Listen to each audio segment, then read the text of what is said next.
Hello दोस्तों, स्वागत है आपका मेरे YouTube चैनल पर। मेरा नाम है अर्जुन और आज की वीडियो में हम बात करने वाले हैं क्लास 11th अकाउंटेंसी का नेक्स्ट चैप्टर आज से हम स्टार्ट करने वाले हैं। इससे पहले हमने कैश बुक को कंप्लीट करा है जो कि चैप्टर नंबर 11 था। आज की वीडियो में हम बात करने वाले हैं चैप्टर नंबर 12 यानी कि स्पेशल पर्पज सब्सिडरी बुक्स। तो चलिए फिर जल्दी से शुरू करते हैं और वीडियो को लास्ट तक ज़रूर देखना।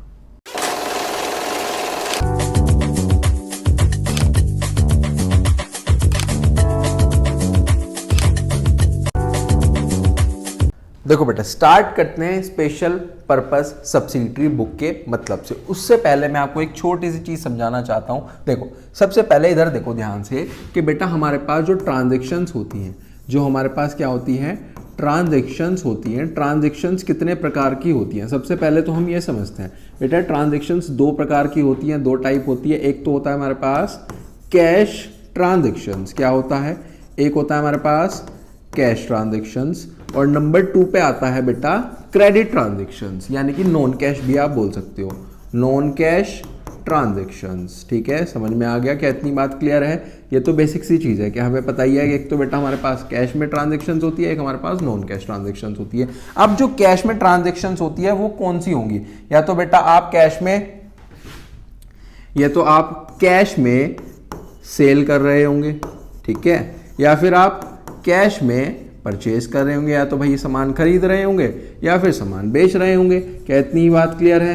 ठीक है। और इधर आ जाओ, नॉन कैश का मतलब क्या हो गया? नॉन कैश का मतलब यह है कि बेटा या तो आप क्रेडिट सेल कर रहे हो, उधार में आपने सामान बेचा, या फिर आप उधार में सामान खरीद रहे हो, क्रेडिट परचेज कर रहे हो।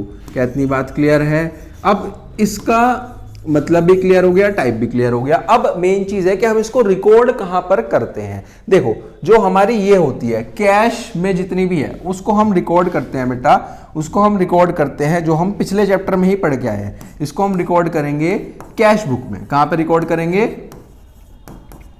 कैश बुक में रिकॉर्ड करने वाले हैं। और जितना भी ये है क्रेडिट वाला है, इसको हम करते हैं बेटा स्पेशल पर्पज सब्सिडरी बुक्स में। तो समझ में आ गया?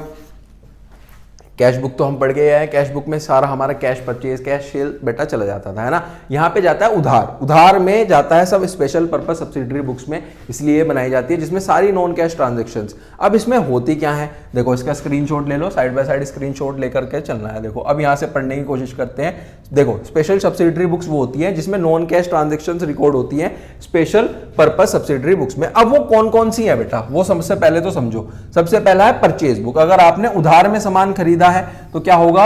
उधार में सामान खरीदा है, ये है उधार में सामान, यानी कि क्रेडिट परचेज के लिए हम बनाएंगे परचेज बुक। अगर आप क्रेडिट परचेज कर रहे होंगे, अगर आप उधार में बेच रहे होंगे तो क्रेडिट सेल्स आ जाएगा। अगर आपने खरीदा हुआ माल वापस करा है तो चले जाएगा परचेज रिटर्न बुक में। अगर आपका बिका हुआ माल सेल्स होकर के रिटर्न हो गई है तो हमारे पास सेल्स रिटर्न में चले जाएगा। बिल्स रिसीवेबल में बेटा पैसा देना है, पैसा देना है तो बिल्स रिसीवेबल, पैसा लेना है तो रिसीवेबल है, देना है तो पेबल है। ठीक है। और जो कुछ नहीं आया वो आ जाता है बेटा जर्नल प्रॉपर में, जैसे कि हमारे पास आईओसी हो गया, ठीक है, हमारे पास बैड डेट्स आप बोल सकते हो, डेप्रिसिएशन हो गया। ये सब कहाँ चले जाता है? ये चले जाता है बेटा जर्नल प्रॉपर में। ठीक है, जिसमें से ये दोनों हमारे पास बिल्स रिसीवेबल और बिल्स पेबल ये सिलेबस में नहीं है आपके, नॉट इन सिलेबस। जो सिलेबस में है वो क्या है? वो है purchase sales, purchase return, sales return और जर्नल प्रॉपर। ये दोनों हमारे सिलेबस का पार्ट नहीं है। मैंने मतलब बता दिया, रिसीवेबल का मतलब रिसीव होगा, पैसा लेना है, पेबल का मतलब देना है, तो यानी कि पैसा देना है, ये इसके अंदर आ जाता है। ठीक है, समझ में आ गया इतना पोर्शन। अब आज की वीडियो में हम जो मेन रखने वाले हैं वो है बेटा परचेज बुक। ठीक है, समझ में आ गया? इसका स्क्रीनशॉट लेकर के चलो फटाफट से। देखो, परचेज बुक क्या होता है? परचेज बुक में रिकॉर्ड होती है जितनी भी सारी हमारी क्रेडिट परचेज ऑफ गुड्स है बेटा। क्या है? Credit purchase of goods. Credit purchase of goods का मतलब क्या हो गया? गुड्स का मतलब समझो, गुड्स का मतलब ये होता है कि जिसमें मेरा बिजनेस डील करता हूं। लेट सपोज मेरे क्लोथ का बिजनेस है, तो क्लोथ अगर मैं खरीद के लाऊंगा तो वो मेरी क्रेडिट परचेज ऑफ गुड्स है। अगर मैं मशीन खरीद के लेकर के आ गया, मैं फर्नीचर लेकर के आ गया, मैं कुछ और सामान खरीद करके लेकर के आ गया इंस्टेड ऑफ गुड नहीं है तो वो मेरा गुड नहीं होगा। यानी कि क्लोथ के अलावा मैंने कुछ और खरीद लिया तो मेरा गुड नहीं होगा। वो इसके अंदर लिखा है कि क्रेडिट परचेज। परचेज बुक में क्या जाता है? जितनी भी सारी मेरी क्रेडिट परचेज चीज है परचेज ऑफ गुड्स। गुड्स का मतलब क्या हो गया, जिसमें आप डील कर रहे होंगे, जिसमें आप डील कर रहे होंगे, जिसमें आपका बिजनेस डील कर रहा होगा। जैसे एग्जांपल के तौर पर समझो, एक फर्म कपड़े में डील करती है, क्लोथ का उसका बिजनेस है, तो क्लोथ परचेज करके लेकर के आई तो क्लोथ उसका गुड्स हो गया। लेकिन क्लोथ के अलावा कुछ और अगर उसने परचेज करा, जैसे कि उसने बेटा गुड्स मशीनरी परचेज कर ली, फर्नीचर परचेज कर लिया, वो गुड्स नहीं कहलाएगा। ठीक है, समझ में आ गया, ये इसके अंदर लिखा गया है। और परचेज बुक के दो और नाम होते हैं, होता है बेटा एक तो इनवॉइस बुक और एक होता है परचेज डे बुक, ये भी समझ लो। ठीक है, समझ में आ गया, स्क्रीनशॉट ले लो।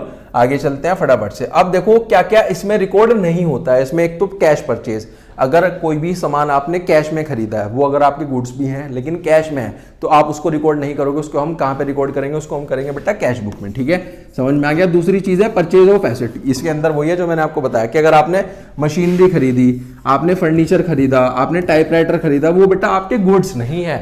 गुड्स क्या होंगे, जिसमें आप रोज जिसमें आपका बिजनेस डील करता है, डेली बेसिस पे आप खरीदते बेचते हो। अगर आप कपड़े के व्यापारी हो, कपड़े का काम करते हो, तो कपड़े आपके गुड्स हैं। ठीक है, समझ में आ गया। अगर आप फर्नीचर का काम करते हो, फर्नीचर आपके गुड्स है। समझ में आ गया।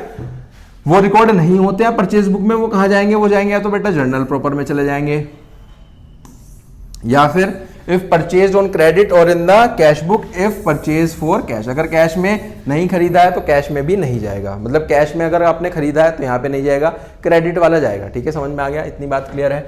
आगे चलें फटाफट से। अब एक डिफरेंस भी है।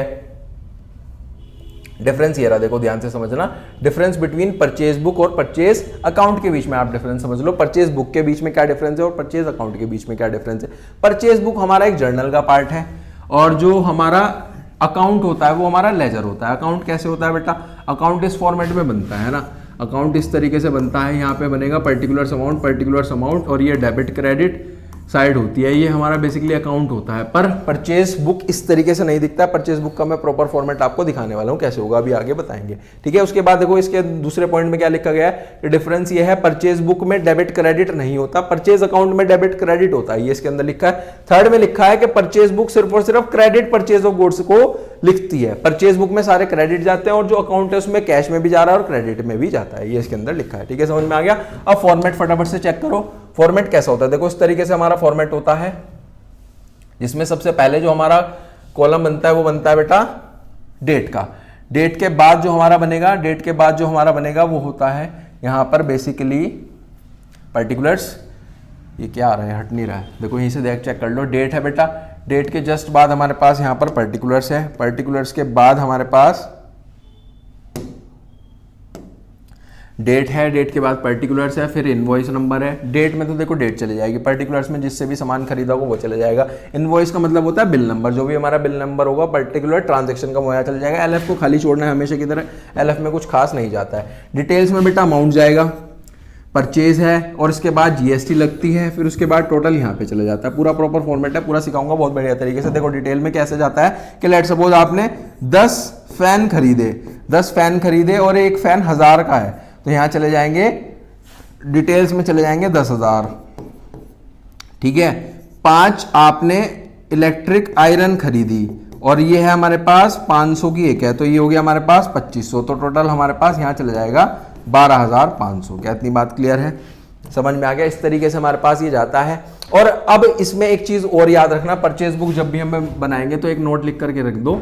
सबसे पहले टीडी लगेगा यानी कि ट्रेड डिस्काउंट लगेगा, फिर दूसरे नंबर पे जीएसटी लगती है।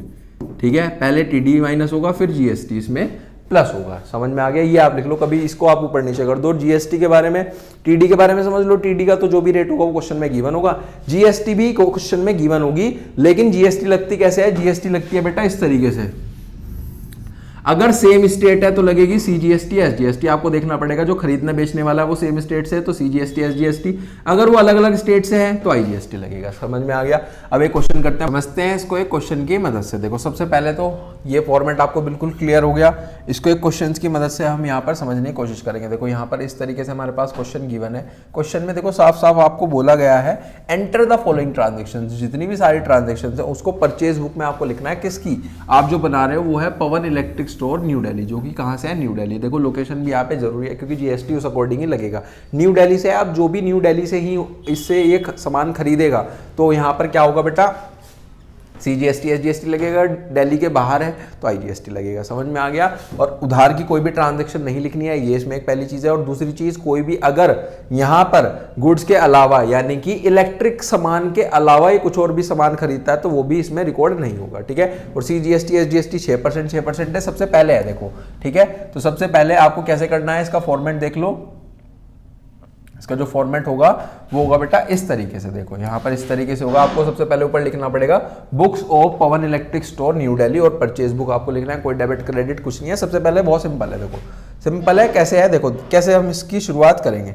सबसे पहले आपको यहाँ पर तारीख लिखनी है। तारीख है बेटा हमारे पास 2017 जून 2, तो यहाँ पे लिख लो 2017 जून 2, आपने लिख ली डेट। अब इसके बाद देखो कैसे है, किससे आपने सामान खरीदा। आपने सामान खरीदा है सूर्य इलेक्ट्रिक स्टोर से, जो कि चांदनी चौक न्यू दिल्ली से है। सूर्य इलेक्ट्रिक स्टोर पूरा लिखना पड़ेगा आपको यहां पर बेटा, सूर्य, यहां पे मैं लिख रहा हूं सूर्य इलेक्ट्रिक स्टोर। सूर्य इलेक्ट्रिक स्टोर, सूर्य इलेक्ट्रिक स्टोर है जो कि हमारा कहां से है, ये भी बेटा हमारा न्यू दिल्ली से ही है, ठीक है। न्यू दिल्ली से है। न्यू दिल्ली से होने के बाद इसका और क्या गिवन है, इसका हमारे पास गिवन है बेटा इनवॉइस नंबर गिवन है। इनवॉइस नंबर में लिख लो ये है 480, तो यहाँ लिख लो 480। LF में कुछ नहीं जाता। अब कैसे देखो हम इससे सामान लिखेंगे फटाफट से। देखो इसने खरीदे है, इससे खरीदे है बेटा हमने 40 ट्यूबलाइट 500 की एक, तो यहाँ पे लिखो इस तरीके से, इसी के नीचे 40 ट्यूबलाइट @ 500 ईच, ठीक है। इस तरीके से लिखो। फिर और क्या खरीदा है, और खरीदा है बेटा 15 टेबल फैन 2000 ईच, तो यहाँ पे लिखो 15 टेबल फैन @ 2000 ईच। इस तरीके से बेटा आपको यहाँ पर लिखना होता है। चेक करो, इस तरीके से हमने इसको लिख लिया। अब आगे क्या करोगे, आगे अमाउंट में, डिटेल्स में इसका अमाउंट चले जाएगा। देखो 40 ट्यूब लाइट है 500 की एक, तो टोटल कितने की होगी, 5 4 = 20 और 3 0 एज इट इज, यानी कि बेटा 20,000 का तो ट्यूबलाइट है। और टेबल फैन कितने के हैं, 2000 का एक है और 15 खरीदे, तो ये आ जाएगा बेटा 30,000। तो टोटल यहीं पे करके लिख दो आप 50,000। इस तरीके से आपको करना है। 50,000 आ गया। अब इसके साथ साथ सबसे पहले देखो मैंने आपको लिखवाया था, पीछे अगर आप चेक करोगे तो सबसे पहले इस अमाउंट में से TD कटेगा। क्वेश्चन में जो TD का रेट गिवन है वो गिवन होता है, वो है हमारे पास यहाँ पर 20%। इस वाले पार्ट के अंदर यहाँ पे कितना है बेटा, 20% हमारे पास यहाँ पर गिवन है। तो अब हम कैसे करेंगे, देखो यहाँ पे आप लिखोगे लेस TD 20%, यहाँ पे आप लिखोगे लेस TD @ 20%। इसका 20% लगा दो, कितना आ गया बेटा 10,000। 10,000 इसमें से माइनस करोगे तो कितना आ जाएगा, ये आ जाएगा 40,000। कितना आ गया हमारे पास, 40,000 आ गया, ठीक है। अब 40,000 आ गया। अब इस पे आपको GST लगाना है 6% क्योंकि दोनों दिल्ली से है। तो यहाँ पे आ जाएगा ऐड आ जाएगा हमारे पास CGST और SGST @ 6% और @ 6%। इसका 6% लगा लो, ये हो गया बेटा 2400, ये हो गया 2400। टोटल कर दो, टोटल हमारे पास कितना आ जाएगा, टोटल हमारे पास आ रहा है यहाँ पर, ये आ रहा है 44,800। कितना आ रहा है बेटा, 44,800। अब देखो आपको कैसे आगे लिखना है। परचेज में इसी के जस्ट सामने आपको यहाँ पे इस तरीके से लिखना है। परचेज में देखो चेक करो कितने की परचेज थी, परचेज थी एक्चुअली में हमारे पास यहाँ पर 40,000 की, तो यहाँ पे लिखोगे 40। अब इनपुट CGST देखो, परचेज के साथ इनपुट चलता है, सेल्स के साथ आउटपुट चलेगा, है ना। तो यहाँ पे आएगा 2400 का CGST है, 2400 का SGST है और IGST में कुछ नहीं है, और टोटल चल जाएगा 44,800 में। इस तरीके से बेटा आपको ये पूरा करना होता है। बताओ समझ में आ गया किस तरीके से आपको करना है। इसको थोड़ा सा मैं इस तरीके से दिखा देता हूँ आपको, चेक करो। सबसे पहले तो आपको लिखना है जिससे आपने खरीदा, इनवॉइस नंबर या बिल नंबर उसके सामने, जो खरीदा वो लिखते जाओ, उसका अमाउंट उसके सामने। टोटल करोगे उसमें सबसे पहले तो TD काटना है, फिर जो TD कट चुका वो एक्चुअल में परचेज है, उस पर लगेगा GST लगता रहेगा और उधर चला जाएगा, ठीक है। आगे चले, ये था जून 2 पे। अब चलना है हमें नेक्स्ट पे। जून 2 हो गया। अब चलते हैं बेटा नेक्स्ट पे। नेक्स्ट हमारे पास क्या है, नेक्स्ट है देखो जून 10।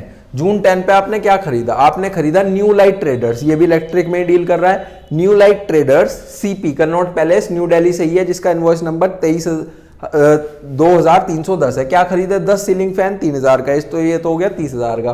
20 इलेक्ट्रिक आयरन 5000 की एक, तो ये हो गया हमारे पास 10,000। 30 और 10 40 हो गए। 40 में से सबसे पहले तो आपको टीडी काटना है 4000 का, तो बचेंगे 36। 36 पे 6%, 6% आपको जीएसटी देनी है। टोटल आपको उस तरीके से करना है। तो सबसे पहले इसका नाम लिख लो, जून 10 पे है और यह है new light traders CP new Delhi. New light traders, यहां पे लिखो new light traders,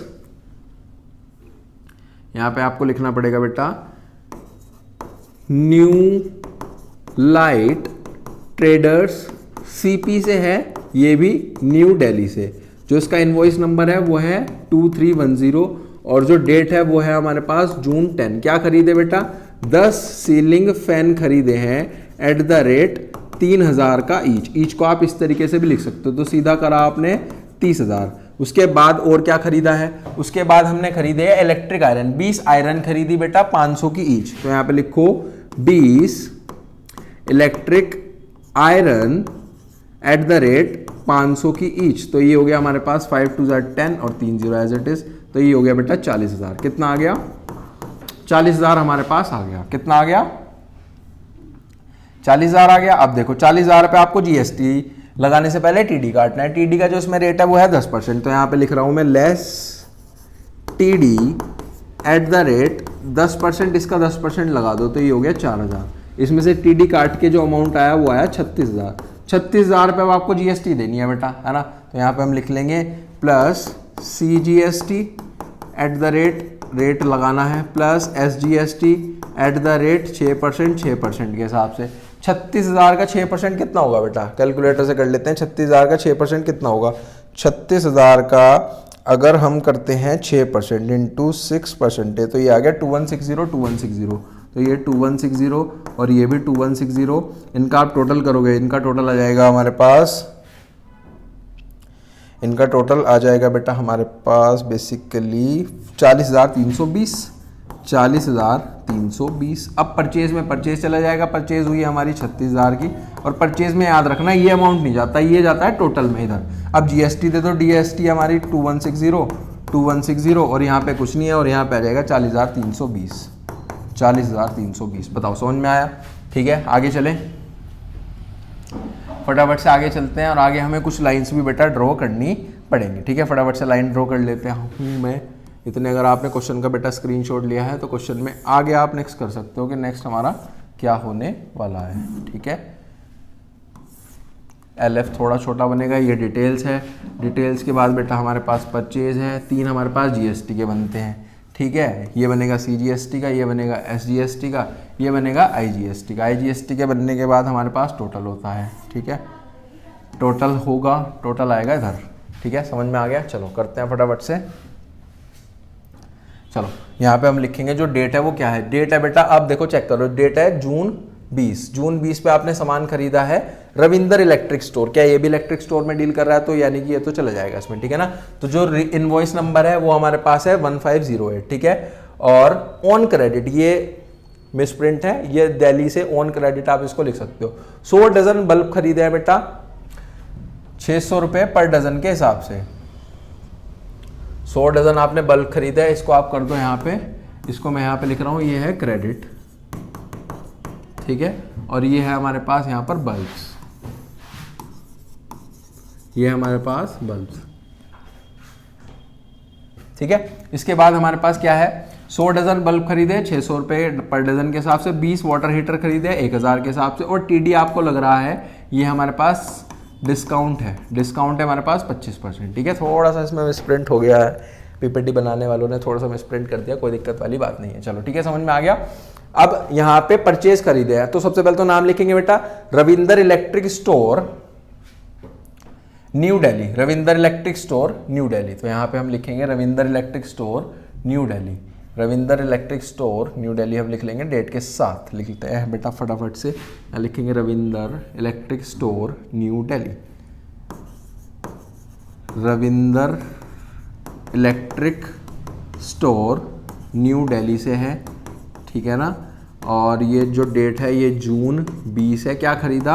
100 dozen. 100 dozen आपने खरीदे हैं यहाँ पर बेसिकली बल्ब 600 रुपये पर डजन। 100 डजन बल्ब खरीदे at the rate 600 per dozen. और क्या खरीदा है, और हमने खरीदा है 20 वाटर हीटर 1000 का एक, 20 वाटर हीटर खरीदे एट द रेट 1000 ईच। तो टोटल कर लेते हैं, और इसमें टीडी भी है, टीडी यहाँ पे लग रहा है बेटा 25% लग रहा है, कोई दिक्कत नहीं है, चलो लगा लेते हैं फटाफट से। देखो 100 डजन खरीदे हैं और 600 पर डजन है, तो 600 की मल्टीप्लाई 100 से कर दो, ये हो जाएगा बेसिकली 60,000। ठीक है, 20 वाटर हीटर खरीदे हैं 1000 का एक, तो ये हो गया 20,000। टोटल करो तो बेटा 80,000।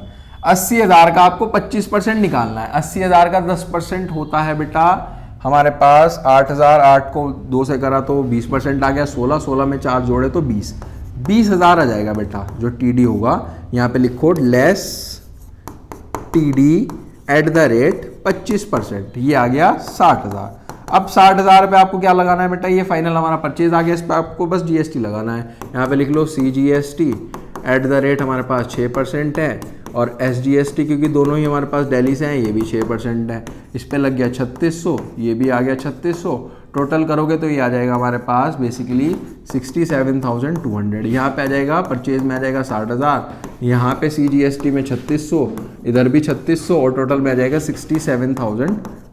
ठीक है, समझ में आ गया। लास्ट में बस आपको बेटा यहाँ पे टोटल करना होता है ना, लास्ट में आपको जो है यहाँ पर टोटल करना होता है। टोटल कर लेंगे फटाफट से, देखो जी यहाँ पे टोटल करेंगे इस तरीके से, फटाफट से टोटल आगे करके दिखा दूंगा मैं आपको। देखो यहाँ पे चेक करो और क्या ट्रांजेक्शन्स है। अब चलते हैं जून 22 पे। जून 22 पे क्या लिखा है, आपने बेटा सन्नी लैम्प से खरीदा जो भी दिल्ली से है, फॉर कैश। बहुत इंपॉर्टेंट शब्द है, देखो ये इंपॉर्टेंट है, स्टार बना के चल रहा हूँ बेटा। कैश, कैश का मतलब क्या है कि ये तो कैश बुक में जाएगा, क्रेडिट का हम लिखता है तो ये तो जाएगा नहीं। आगे चलो, boat from fashion furniture, furniture से बेटा आपने खरीदा है, फर्नीचर कंपनी से खरीदा है। फर्नीचर कंपनी का मतलब क्या हो गया, फर्नीचर कंपनी का मतलब हो गया कि आप तो इलेक्ट्रिक में डील कर रहे हो, फर्नीचर तो आपके लिए एसेट होगा। क्या होगा बेटा, एसेट होगा, ये गुड्स नहीं है, ये क्या होगा, एसेट होगा, तो ये भी रिकॉर्ड नहीं होगा। ठीक है, तो ये भी ना ये रिकॉर्ड होगा ना ही ये ही रिकॉर्ड होगा। ऐसी ट्रांजेक्शन्स आएंगी जो आपको कंफ्यूज करेंगी। तो अब आपको लास्ट में क्या करना है, लास्ट में बेटा बस आपको टोटल करना है। आप यहाँ पे टोटल कर दो, इसका सब का टोटल आपको करना है। टोटल आप करोगे तो आपको पता लग जाएगा हमारे पास कितना अमाउंट हमारे पास बच रहा है। ठीक है, यहाँ पे देखते हैं टोटल फटाफट से कैसे हो सकता है। ये देखो, ये है था बेटा हमारे पास 44,800, 40,320 और 67,200। कैलकुलेटर से कर लेते हैं जरा इसको। ये है बेटा हमारे पास 44,800 में अगर हम जोड़ते हैं 40,320 प्लस 67,200, तो ये आ गया 152,320। ये आ रहा है 152,320। इधर का टोटल कुछ नहीं आएगा, यहाँ पे तो डैश लग जाएगा। इधर का है 2400 में अगर आपने बेटा जोड़ दिए 2160 और 3600, तो ये आ जाएगा हमारे पास 8160। यहाँ पे आएगा 8160। इतना ही CGST है, इतना ही SGST है, दोनों का सेम है। और ये हो गया हमारे पास बेसिकली 60 और 40, 1,36,000। 1,36,000 और ये जो टोटल होगा ये भी हमारे पास होगा 44,800। 44,800 में आपको जोड़ने हैं 40,320 और 67,200, ये भी इक्वली होगा 152,320। ठीक है, यहाँ से अब आप टोटल चेक कर लो फटाफट से। इस तरीके से हमारा टोटल आया बेटा। ये जो टोटल आ रहा था ये आ रहा था 1,52,320, इधर का आ रहा था 8160 और इधर का भी 8160 क्योंकि CGST और SGST सेम ही चलेगी। इधर का 1,36,000, ये इधर ही आएगा 1,52,320। ये था बेटा हमारा पूरा क्वेश्चन। आई होप आपने स्क्रीनशॉट लेकर के कर लिया होगा। इसमें था सिर्फ और सिर्फ परचेज बुक। अब इसी तरीके से हमें sales book, purchase return, sales return और अपना जर्नल प्रॉपर करना है, क्योंकि बिल्स रिसेबल, बिल्स पेबल आपके सिलेबस में नहीं है, वो हम नहीं करेंगे। तो अगर आप चैनल पे फर्स्ट टाइम आए हो तो चैनल को ज़्यादा से ज़्यादा बेटा सब्सक्राइब करें, वीडियोस को लाइक करें, शेयर करें अपने सभी दोस्तों के साथ। मिलते हैं नेक्स्ट वीडियो में। Till then, thank you.